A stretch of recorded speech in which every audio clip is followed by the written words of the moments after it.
the Director of Research and Policy at the Greenbelt Foundation, and I'm very excited to be sharing the results of this latest analysis on the distribution, accessibility, and opportunities to increase provision of large parks in the region. We've got a terrific lineup of speakers to take you through the key findings of the report, and at the end of those presentations, we'll have time for questions and answers. I'd like to start today's session by acknowledging that across the Greenbelt, the land we meet on and strive to protect is the traditional territory of Indigenous peoples. The Anishinaabe and Haudenosaunee peoples have stewarded the land here since time immemorial, and today the region is also home to a diversity of other First Nations, Métis, and Inuit people. Next slide, please, Megan. Hopefully this map is very familiar to everybody. This is Ontario's Greenbelt.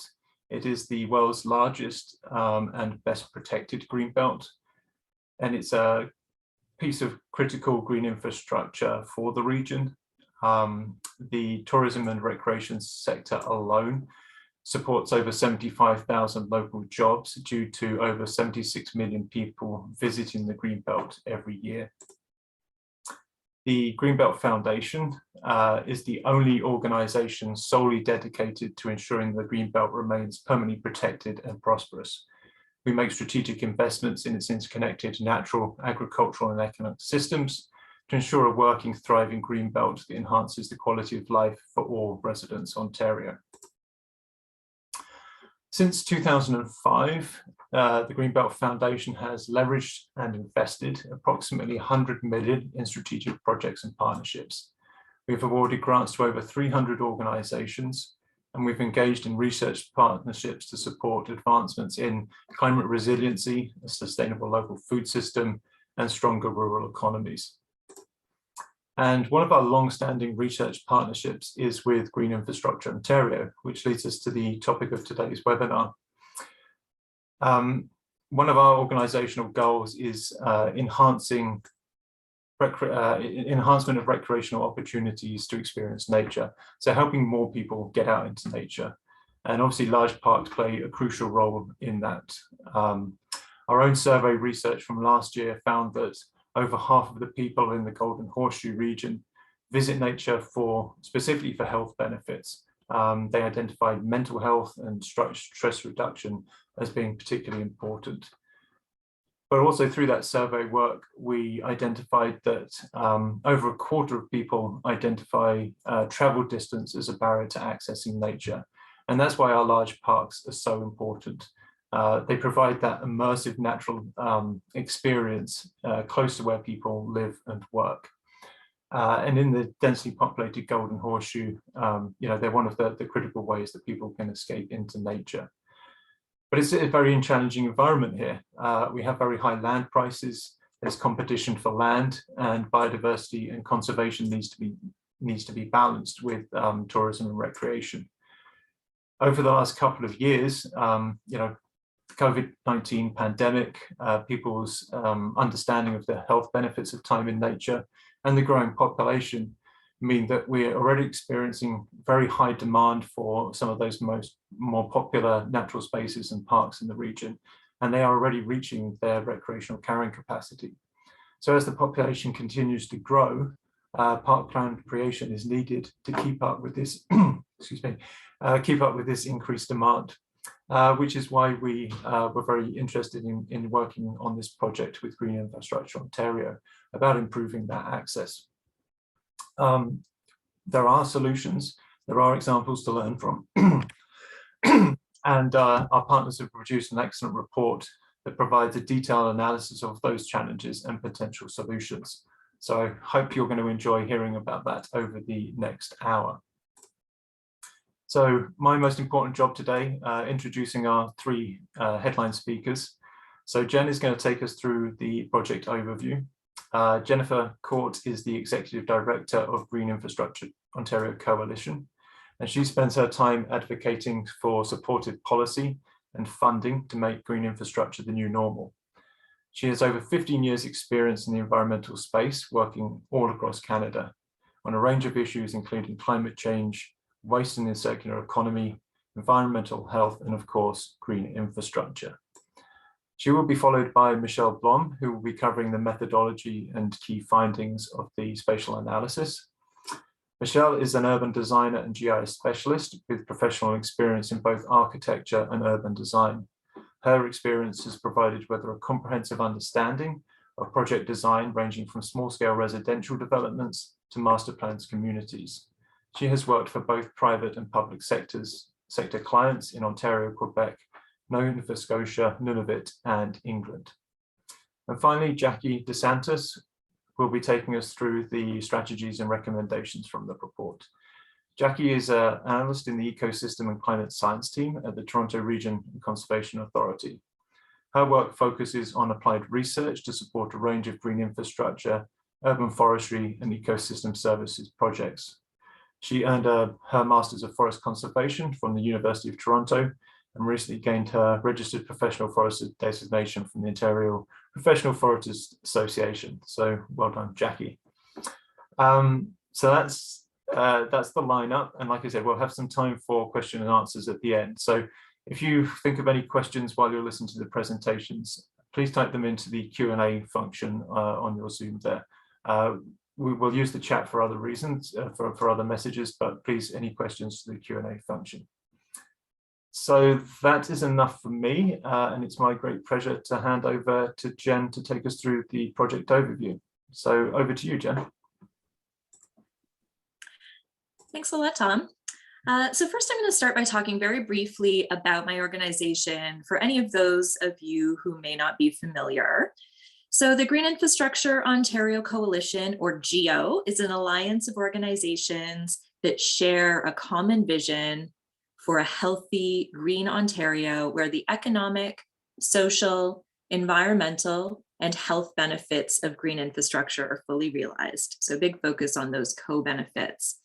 We were founded in 2009 and we're guided by a steering committee of 12 organizations that represent the various facets of the sector. We work to promote awareness and understanding of green infrastructure and to support policies and activities that increase implementation of green infrastructure across Ontario. Our mission is to make green infrastructure the new normal and to see it as a mainstream infrastructure solution. Our current goals in order to achieve that mission or help realize that mission are on the screen in front of you. So seeing green infrastructure considered equally to gray infrastructure in decision-making, having significant amounts of infrastructure funding go towards green infrastructure, and strong policy support for green infrastructure at all levels of government. We work to achieve these goals through two main types of activities: government relations and knowledge sharing. So you can see the details on the slide here, but a big part of our knowledge sharing activities is producing and sharing reports that advance knowledge in the green infrastructure sector and engage diverse stakeholders across the sector. This slide provides a snapshot of some of those GEO publications, many of which have been developed in partnership with or with support from the Greenbelt Foundation. As Tom mentioned, we've had a long-standing partnership on this front, and so we're really excited to share this most recent report that we've produced together. So this most recent publication, which is the focus of the webinar today, builds on our previous research published in our 2019 report, The State of Large Parks in Ontario's Golden Horseshoe, which was a first regional scale analysis of the supply of large parks in the Golden Horseshoe. So we view parks as critical infrastructure that provide many of those co-benefits that I just mentioned. So we focused on large parks specifically because they provide diverse, complex, natural spaces for a broad range of people, and they offer magnified and additional benefits to human health and well-being compared to smaller green spaces, along with providing vital ecological services. And so Tom provided a little bit more detail about that. It's all really become amplified during COVID-19 as we've been trying to get outdoors. The 2019 report was intended to inform our understanding of what large parks we have, Their carrying capacity, so pulling that a little bit into a sociological vein, looking at park space per person, and how well this supply will evolve with population projections in Ontario's growth plan. Additionally, the project also included research around funding, establishment, and management of parks to get a cursory understanding of the main funding sources and drivers of acquisition for establishing parks across the region. In addition to highlighting a shortfall in our park supply, the findings of the 2019 report highlighted the need for coordinated planning, funding, and a focus on creating large parks in the Golden Horseshoe. So those findings were the inspiration for our latest report, which you're going to hear all about today. So whereas the first report largely focused on the what, so defining and understanding the state of large parks in the Golden Horseshoe, this new report is more focused on recommendations for how the problem might be addressed, how planning, funding, and other policy interventions could help with the establishment and management of large parks in the Golden Horseshoe region. We also updated the large parks inventory, incorporating a community needs assessment and accessibility analysis. In the report, we identify key strategies to support large park funding, planning, establishment, and management, and outline recommendations as well as transferable models that could help address the projected gap in large park supply in the Golden Horseshoe.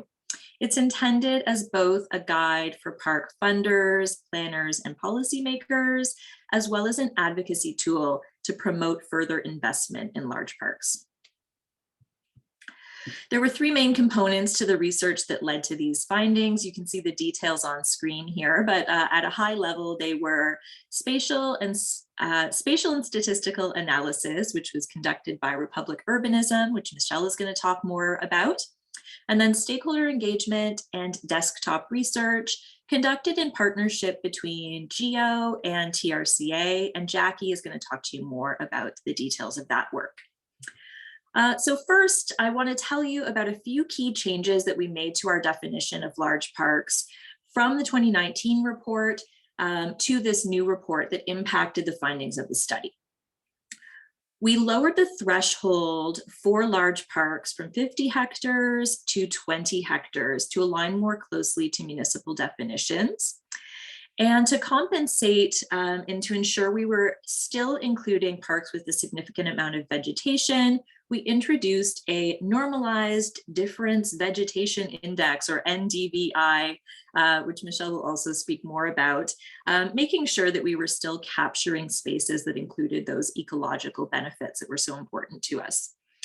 We also expanded our definition of parks to include other green spaces that the public can use for recreation and nature appreciation, such as valley lands and natural corridors, and looked at linear parks and urban river valleys for connectivity and accessibility to the broader park network. Michelle is going to talk to you more about how these changes impacted the mapping outcomes and the community needs assessment. So on that point, I will turn it over to Michelle. Thanks, Jen. I'm just going to share my screen here.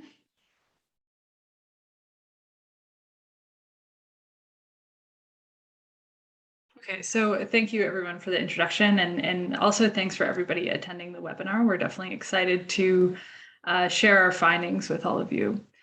So my name is Michelle Blom. I'm from Republic Urbanism. We're a urban analysis, urban planning, and design firm located in Montreal. And our role in the project was really to create the technical GIS analysis, to create the community needs assessment for large parks in the Golden Horseshoe. And this is what kind of advised some of the findings from the final report with GEO and the Greenbelt Foundation.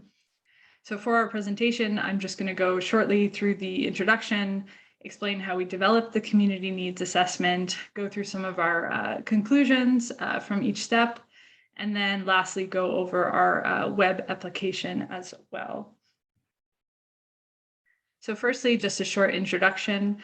The intent of the community needs analysis was really to further define the need for large park creation, specifically for underserved populations in the Golden Horseshoe. So basically, we did want to understand the distribution of large parks on a municipal level and a regional level, but we also wanted to understand where on a neighborhood level there are underserved neighborhoods and also underserved populations through looking at accessibility and different demographics. So in order to develop this community needs assessment, we had 5 stages. Firstly, we defined, identified, and mapped large parks, existing large parks. Then we created an inventory of planned large parks. From there, with these 2 existing and future large parkland data, we established future parkland capacity with population growth scenarios. And then we, on top of this, to get a better understanding of communities in need, we measured accessibility to existing large parks, and in order to identify the relationship between accessibility to communities in need. So the first phase was to define, identify, and map large parks, which Jen already kind of went over in the last slide of her presentation. And just to quickly review, basically the goal of this stage was to expand the definition from the 2019 report so that we were able to capture some of the larger park systems that were not within the 2019 report, and especially these linear and ravine systems that populate the Golden Horseshoe. So again, there were 3 indicators. The first being the 20 hectares or larger, the second where we connected adjacent large parks. And this was the biggest change from 2019 to 2022. So basically, if we did not use official park boundaries, if parks were connected to one another, they were included as kind of one area. And then lastly, we eliminated low vegetation areas using our NDVI.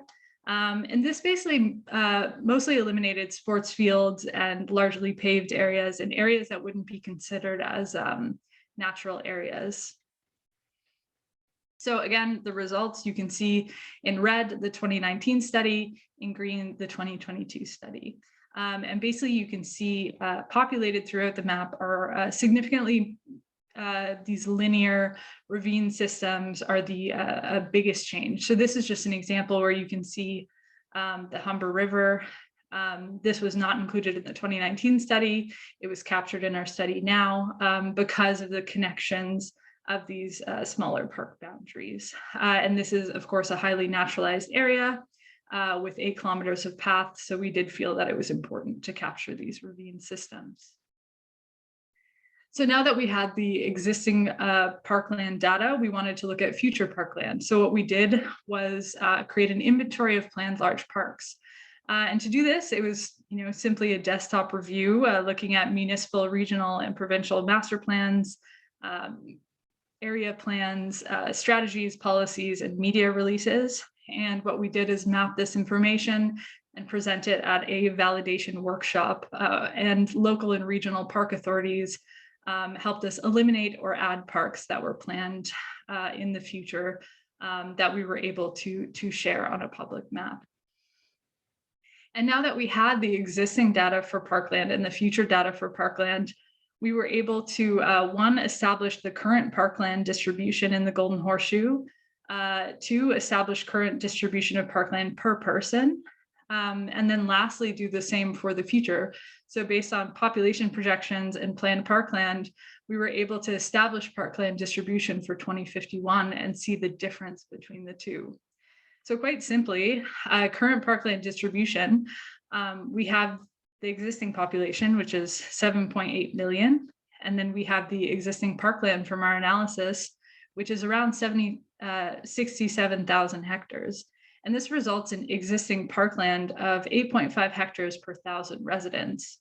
But then when we look at the future, we can see that the population is rising by about 4 million, but then our parkland is only rising by about 5,000 hectares according to our inventory. So this leads to a 30% reduction in future parkland per 1,000 residents. So we're going from 8.5 hectares per 1,000 to 6.1 hectares per 1,000, as far as we know from our planned parkland inventory and our existing parkland inventory.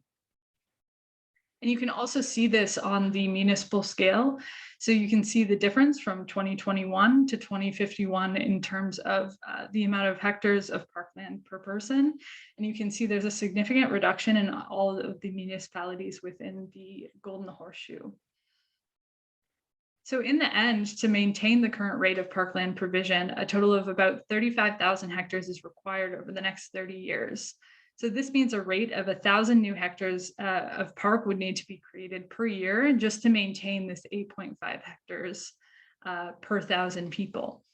So of course we know that this is a significant number, and of course it's a very important finding, and it's very important to begin understanding how we need to maintain our existing ratio, but we also realized that it wasn't the whole picture when it comes to the way parkland is functioning within the Golden Horseshoe, because larger municipalities, while they might have a large amount of parkland per 1,000 residents, they might have a large amount of land and less population, and that might be kind of the reasoning behind some of this high ratios. But it's not really telling us, do these communities and these municipalities have access? Are they even in close proximity to these large parks? And is it really all that we need to indicate parkland capacity and parkland distribution in the area? So what we wanted to do is also measure accessibility to existing large parks so we can understand a little bit better what we can do to plan large parks in the future to help communities access and create equitable access to parkland. And to do this, to measure accessibility, we started with defining transport modes and catchment areas. We developed a network analysis for each mode of transport for each park. And we also scored the accessibility to large parks based on this information. So we had 4 modalities: walking, cycling, public transport, and private automobile. And each was split into 2 distance categories to give a temporal analysis. So walking and cycling, we have 2 buffers, 15 and 30 minutes, and public transit and private automobile, we have 2 buffers of 30 minutes and 60 minutes. And basically what we could do with that information and the network analysis, we were able to create an analysis where we could measure how many hectares of park that someone has access to given a modality from any point in the Golden Horseshoe. So we overlaid these buffers onto the existing settlement area, and we're able to see kind of the amount of parks that you have accessibility to from each modality. So for example, on this map, you can see the amount of parkland you have access to by transit for 30 minutes. So for example, from this point, you have access to 900 hectares of parks by 30 minutes of transit. And from here, you have 200 hectares of park accessible by transit. And given this information, we were able to summarize it on a census tract level so we could get the averages of the amount of hectares of large parkland that different census tracts, different neighborhoods, different municipalities have access to on average. And what this also allowed us to do is to look at the difference between the modalities on a regional level.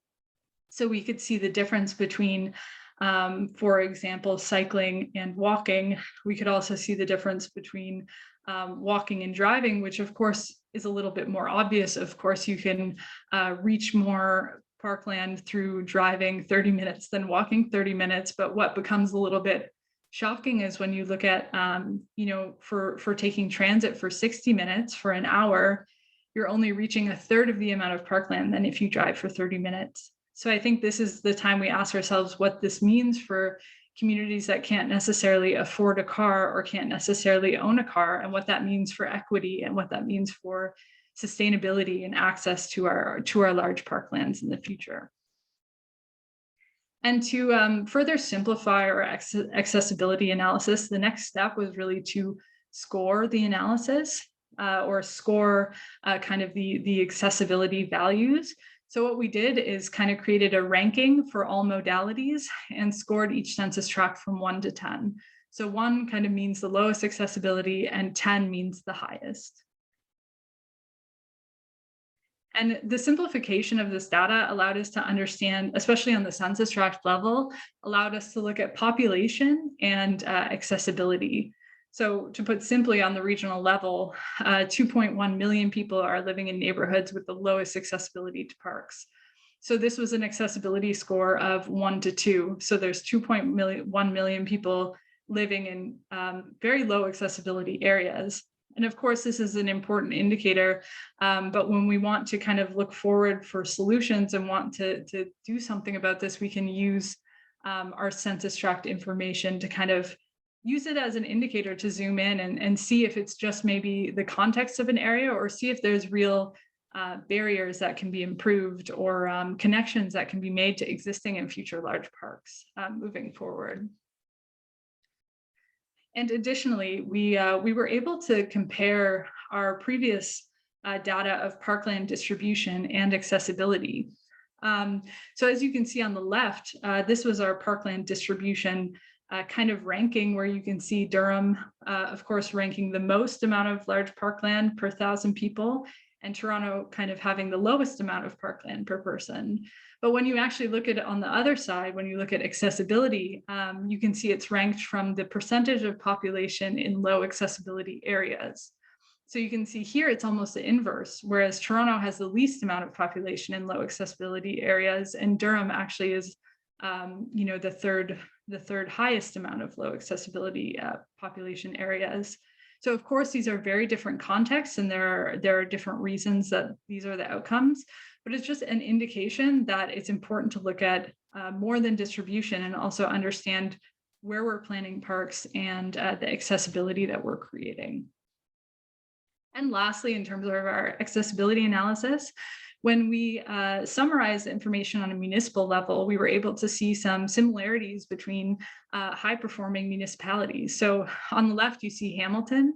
This was kind of 50% of the municipalities where, quite simply, their large parkland is very close to their largely populated centers, which is, of course, a really good positive outcome. But then you also see on the right, you see Oakville and Brampton.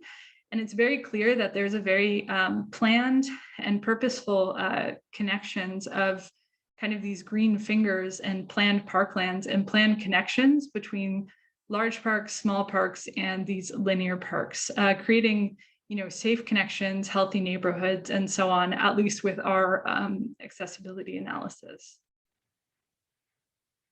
Now that we have the accessibility analysis, scoring, understanding of some of those outcomes, the next step is really to identify the relationship between accessibility and these underserved communities to have another layer of need. So firstly, we established a definition of underserved communities. Next, we found intersections between underserved communities and low accessibilities.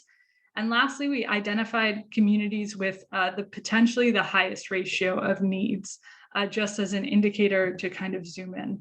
So firstly, the following populations were categorized as underserved.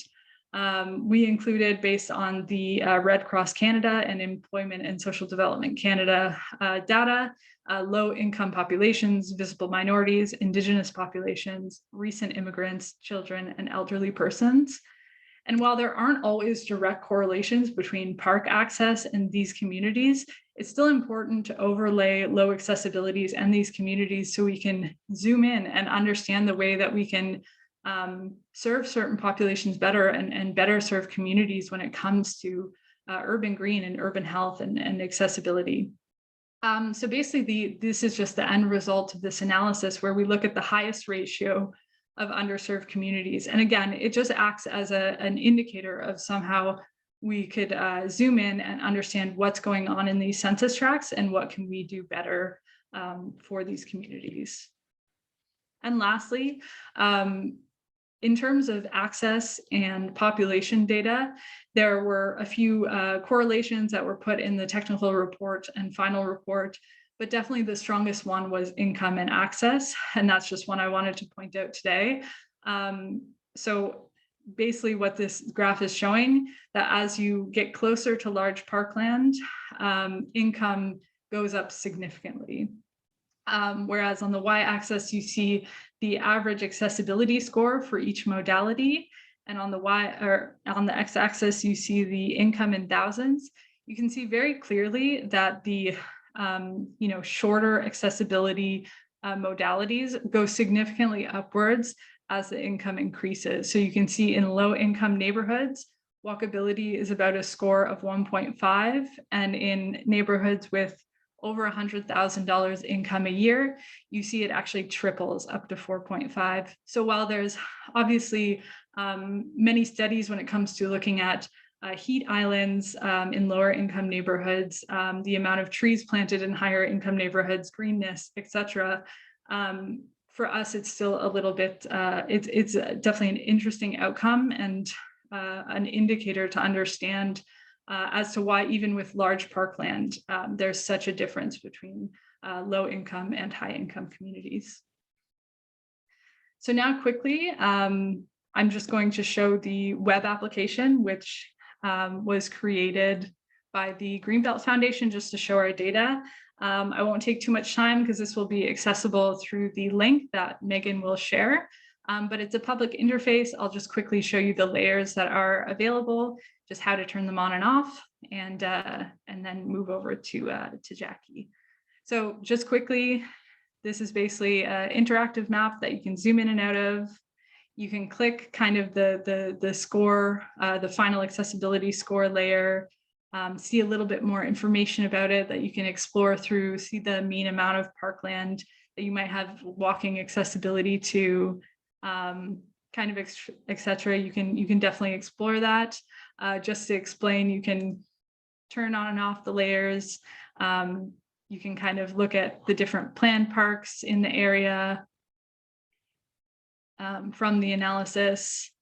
And then also you can just look at our population data as well, where you can see, for example, this is a map of income on the census tract level. And you can also use just the filter to look at our analysis and kind of filtering out, for example, low income populations and low overall accessibility. And you can just, use the filter button, turn the filters on and off, just to get a little bit more of an understanding of our data and how the analysis kind of was finalized. But yeah, this is a public map, and I'm sure if you have questions, you can reach out to any of us.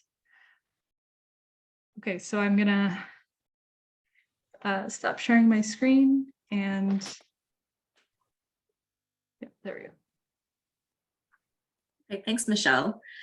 So concurrent with the work that Michelle and the Republic team were completing, GEO and our TRCA partners conducted some complementary work, which you can see on screen. So this is a bit of an overview of the methodology that led to the results that Jackie's going to share with you. We disseminated a survey to some key stakeholders involved in park planning, digging a little deeper into some of the questions from the 2019 report, and looking to improve our understanding and shape our research. We completed desktop research and a global jurisdictional analysis to examine and identify key themes that we saw emerging, gaps in how levels of government in the Golden Horseshoe plan new large parks, and how that compares to approaches elsewhere. We held 2 workshops to engage with stakeholders on the front lines of park planning and policy in the Golden Horseshoe, looking to validate some of the initial findings of the work that Republic was doing, really fact check, especially on the planned parks and some of the accessibility information, whether that desktop research reflected what stakeholders were seeing on the ground, and then did a similar approach on policy and planning. And then followed that up with some key stakeholder interviews as needed. All of this work led to the identification of key barriers and the development of the strategies and recommendations that Jackie will now present to you. Great, thank you so much, Jen. So as mentioned, through our engagement with key stakeholders, we identified 4 key strategies to help overcome the barriers to establish and manage additional large parks. And the findings and strategies, as well as transferable models described in the report, are intended to be a resource to guide future large parks development. So moving over to the 4 strategies, they included first to establish a regional strategy and strengthen intergovernmental coordination. Second, to employ innovative approaches and partnerships to increase the size and the quality of the large park network. Third, to improve effective funding mechanisms for large parks. And fourth, to center equity and accessibility in park planning. And for each strategy, we highlighted some practices or models from jurisdictions in Canada and around the globe that we think could offer some helpful ways to approach overcoming the barriers to large parks planning and establishment. And when we were looking for exemplary models, we were interested in places that had similar demographic features and land pressures as the Golden Horseshoe. So now we'll go over each of the strategies at a high level. First, because the Golden Horseshoe is the most densely populated and built up regions in Canada, availability of large areas of land for park establishment is low. And much of the land that could be suitable for large parks is on the urban periphery and/or is overlapping with other jurisdictions. So increasing large park provision in the Golden Horseshoe area is really a regional exercise. So there's a need for greater collaboration and coordination between jurisdictions, which can come with a number of challenges. For one, different levels of governments and governmental agencies are managed by different legislative regimes, and they often have varying interests and goals when it comes to parks planning. For example, municipalities really aim at building healthy communities and serving recreation and active transportation goals. And conservation authorities, on the other hand, have a broader geographical scope, and they're focused on a wide range of goals, including watershed health across municipalities, while also balancing recreation. Another challenge is that the plans and the policies of different actors in park planning serve different visions and purposes. For example, the official plans and the parks and recreation plans of municipalities don't always align with the plans of neighboring cities. And there's no real standard or consistent mechanisms to enable coordination and collaboration between various players in park planning, and coordination is often ad hoc. So the transferable models of exemplary coordination that we highlighted in the report are first Ontario's Greenbelt, which we see as a model of regional environmental planning. The Greenbelt Act and the Greenbelt Plan have been vital in formalizing regional governance and policymaking, and the Greenbelt Council and Greenbelt Foundation have been instrumental in facilitating coordination and partnerships across different jurisdictions and actors to protect the Greenbelt. Another model is the suburban park strategy in Melbourne, Australia. And Melbourne is facing growth and development pressures similar to jurisdictions in the Golden Horseshoe. So the city has created a plan to establish large parks in the growing suburban areas, and they're coordinating with a broad range of partners to implement that plan. Moving on to the second strategy, it's focused on the innovative approaches for increasing the size and quality of the park network. So park networks can be improved by developing partnerships to expand access to land and collaborating with non-conventional partners like institutions, Indigenous governments, and not-for-profit organizations like land trusts. These partnerships could offer an opportunity to help overcome land scarcity, but they can sometimes lead to issues, especially around liability for land trusts. Another way to expand the park network is by connecting existing large parks with non-park parcels or corridors, like ravines or urban river valleys, that people still functionally use as a park, but they might not be managed as parks.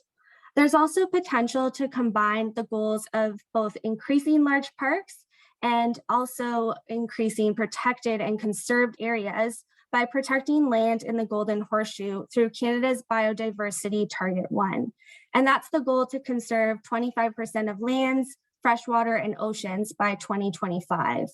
A new tool to support Target 1 is the other effective area-based conservation measures. And this is an alternative to more traditional protected areas.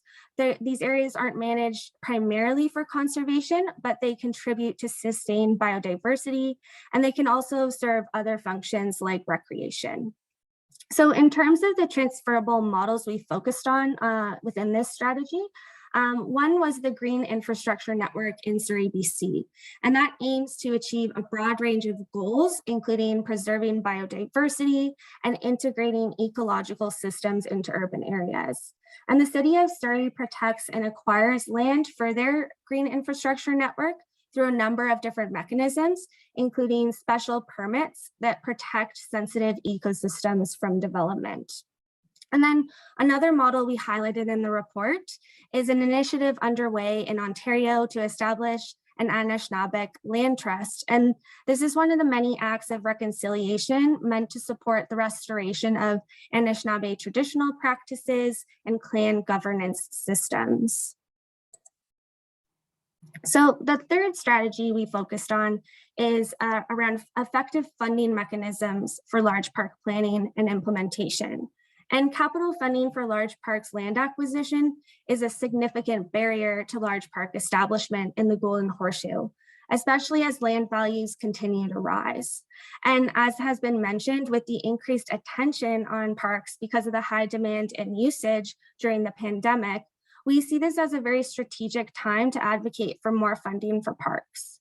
So some of the current fiscal tools that are used include the Planning Act and the Parkland dedication bylaws from development, which are leveraged by municipal governments for parks, but they're currently not useful for large parks. There's also fees, usually entry fees, but this can impede accessibility. And those funds are usually directed towards operations, not land acquisition.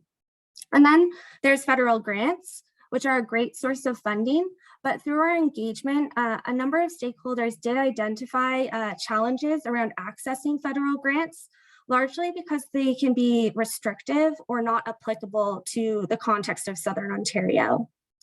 Then some other considerations around funding include operations and maintenance, which can be a major challenge and can impede new park establishment.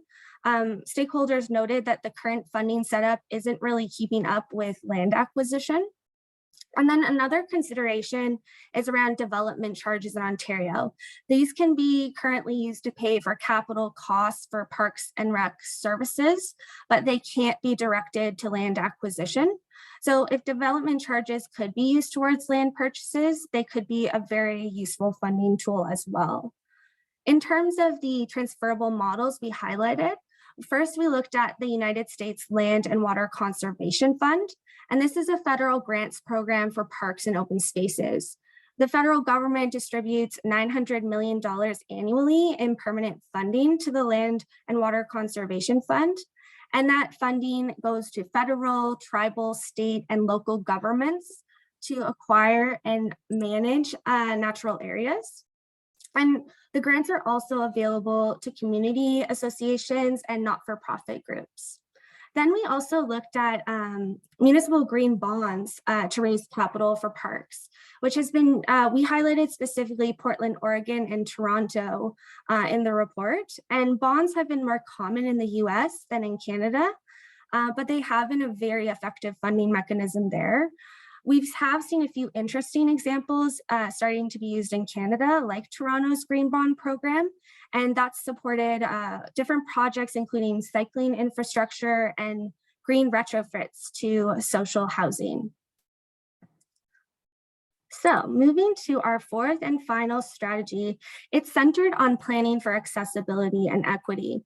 And there's, of course, growing recognition of the need to improve the equitable access, distribution, and quality of public green spaces across jurisdictions, especially for underserved populations. And as Michelle had shown us, there's part of this project was to assess the accessibility of large parks. And she showed that there is a disparity in the access to large parks across the Golden Horseshoe. So some of the initiatives that have been carried forward by governments and conservation authorities in the Golden Horseshoe to tackle this include providing better trail connections and transportation services to improve park accessibility.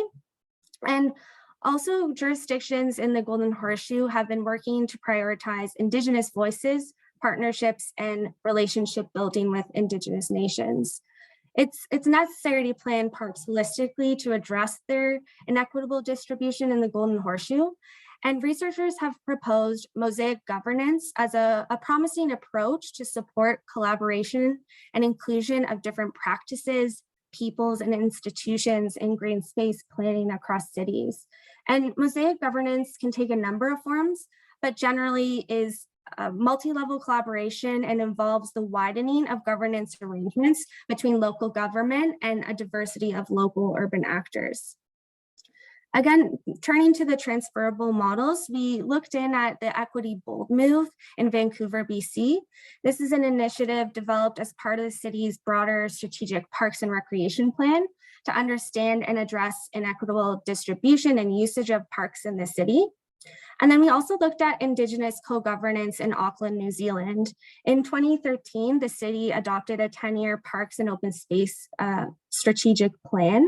And one of the main pillars of that plan is to incorporate practices, customs, and knowledge of Maori into park planning, and also to develop partnerships and co-governance arrangements with Maori so as to increase their influence and participation in Auckland's parks and open spaces. So now I'm going to pivot over to our recommendations.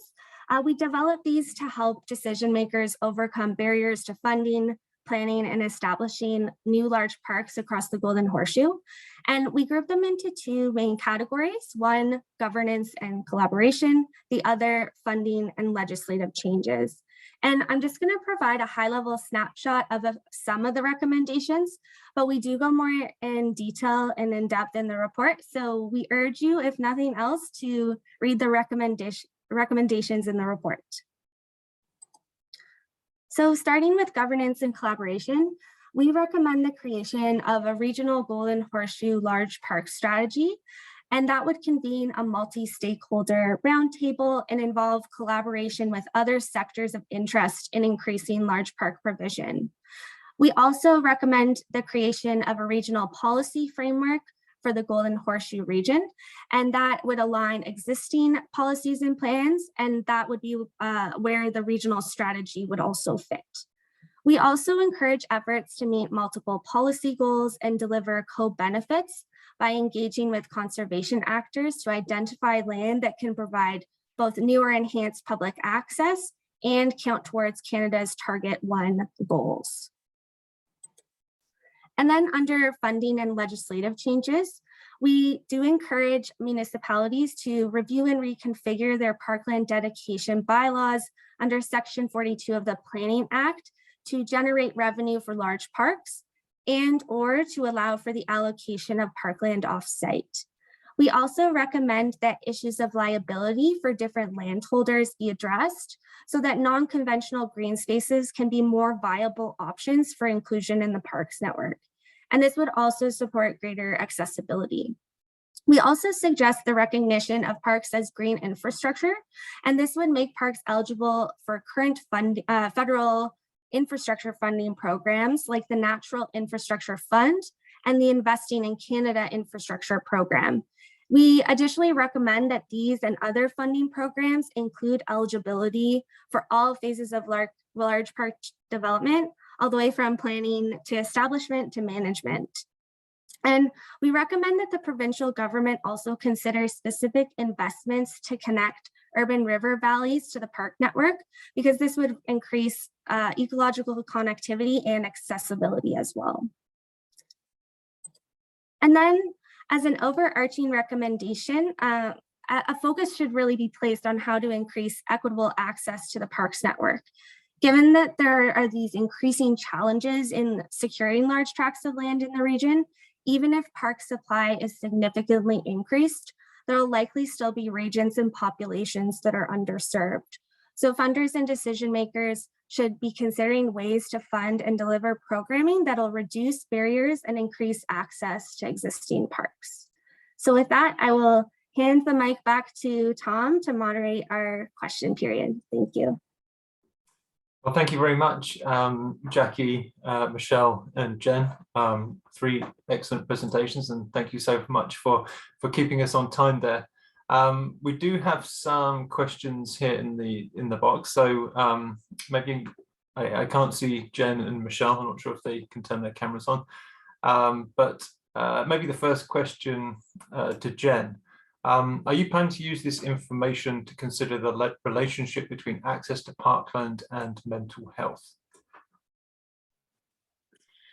Yeah, thanks, Tom. Great question. I think it's a really interesting area of potential research. We are thinking now, as with our previous parks report, this report, certainly answered some questions and resulted in some really interesting findings, but also raised some more questions that we'd love to dig into.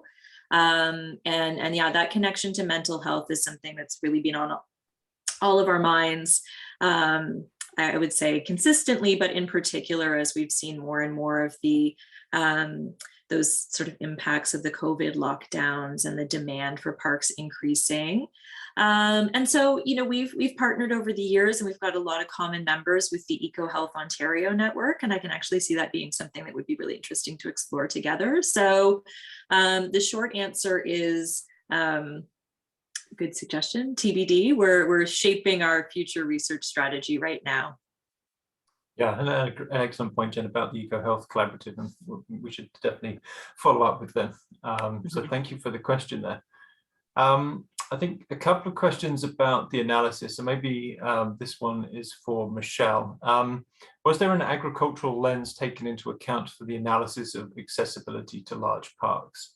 Both Hamilton and Niagara have prime agricultural land use that could have a significant impact on the accessibility score. Yeah, so basically, if I understand the question correctly, it's that municipalities with large agricultural lands would have, of course, a low accessibility score. But basically what we did was we removed all agricultural areas in the kind of second portion of the analysis so that it wouldn't actually affect any of the scores. So there actually are some more rural census tracts and municipalities that actually do quite well still. Okay, great. Thank you, Michelle. Would it be possible for me to just add something to that? The other factor in looking at the agricultural lands was really that NDVI index and how those lands, while in some ways are green, didn't meet, not only the accessibility and the public access, but also that ecological benefits piece. But it is something to consider in, the ways in which we expand green space and also just expand the benefits of green infrastructure in general, how more green infrastructure can be incorporated into agricultural lands, particularly on the boundaries, but then thinking about how, more co-benefits can be integrated into those lands through the use of broader green infrastructure solutions. Yeah, excellent point, Jen. Thank you. So maybe a question for Jackie and maybe Jen as well. If the province took on liability issues related to land trust lands, would that help encourage more public use? Yeah, I can field that one. So that was actually addressed in the report, and that's a really great point. Building on the recommendation around liability, we kind of suggested that the solution to increase public use and public access on land trusts would be either the province taking on those liability costs or removing the liability from landowners who were having land trusts. So further details in the report on that issue as well. Great. And then another question, I guess, about those recommendations, Jackie. Could you please explain what municipal green bonds are in a little more detail? Yes, great question. So basically, green bonds are bonds where the funds that are raised, they're spent towards projects that have environmentally positive benefits. And my understanding is that the funding, they're offered at a much lower interest rate when you have to pay them back to the issuer. So my limited financial knowledge, it's basically like they were first taken up in Europe in 2007, and demand has really grown for them. And Canada actually just launched a green bond.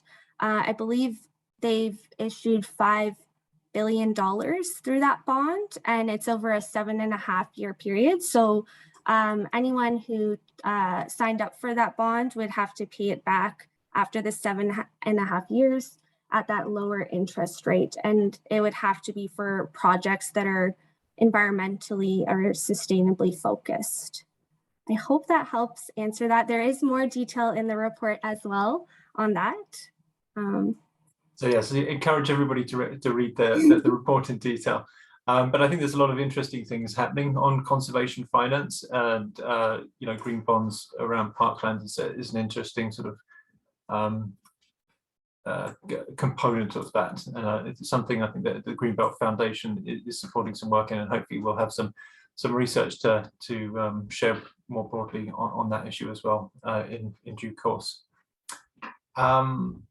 So another question, maybe for Michelle. Did you consider regional greenland strategies in your analysis? Yeah, so basically we did review the greenland strategies from certain regions, but not all the parks were kind of, we were looking for parks that were planned in the next 10 years that were concrete. So it was kind of a bit of a give and take, if that kind of answers your question. We'll have to see if someone types a further question there. Yeah. So another one maybe for Jen and Jackie. Are there any Ontario municipalities with a good example of an innovative parkland dedication bylaw? That's a great question. I don't actually have the answer for that, as I know that municipalities are currently reviewing and updating their parkland bylaws. So that's why we kind of pose this as a good time to dig into that a bit more, and how those can be reconfigured so that funding could go to parkland offsite, or that, so it doesn't have to be on those small redevelopments, and it could maybe be funneled towards larger projects. Mm-hmm. Yeah, and to build on that, I think that timing piece is really critical. We've heard that there's an interest in, and an appetite for being a little bit more creative with those bylaws and rethinking how they could be used more broadly. And so my hope is that the answer there is stay tuned, and that we're going to see some more interesting things happening.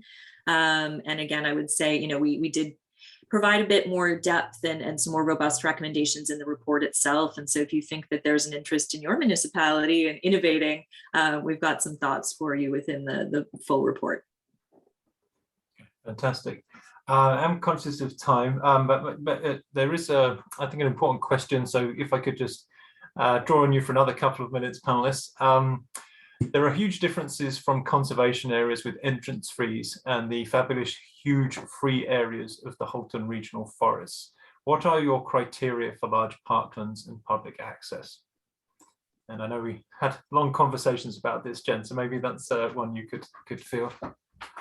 Sure. Yeah, I think, we, for the purposes of the report, we certainly did, consider where there was, free access versus restricted access, and thought a lot about the implications of that. And so, our hope is, so no, you didn't miss anything. There are definitely differences, and it's something that the team thought a lot about. And it's also something that we really thought a lot about in terms of the accessibility analysis, particularly with a light to the equity piece. And so in the full report, sounding like a broken record, we did look at some strategies that in particular some of the conservation authorities have been using, where you've highlighted that some of those conservation areas do have fees for entrance. So we've looked at some strategies that those conservation authorities have been using in order to improve access. both from that financial perspective, as well as some strategies to get people to these areas. So as Michelle pointed out, some of the areas, especially when you look at things like the Halton Forest or the York Regional Forest, they're far away. So how do you get people there is also a barrier, just as much as that financial piece. So strategies to be able to meet the needs of underserved populations, whether they be financial or transit related, and bring people into those areas was definitely a critical consideration. We've tried to tackle that to some extent within this report, but that's another area that we really would like to continue to look into in our future research, is that equity and accessibility piece. How do we not only increase the amount of green space, large green space, connectivity to the large parks, but also equitable access for underserved populations. And I think that's something we'd like to dig deeper into in our future work together. Definitely.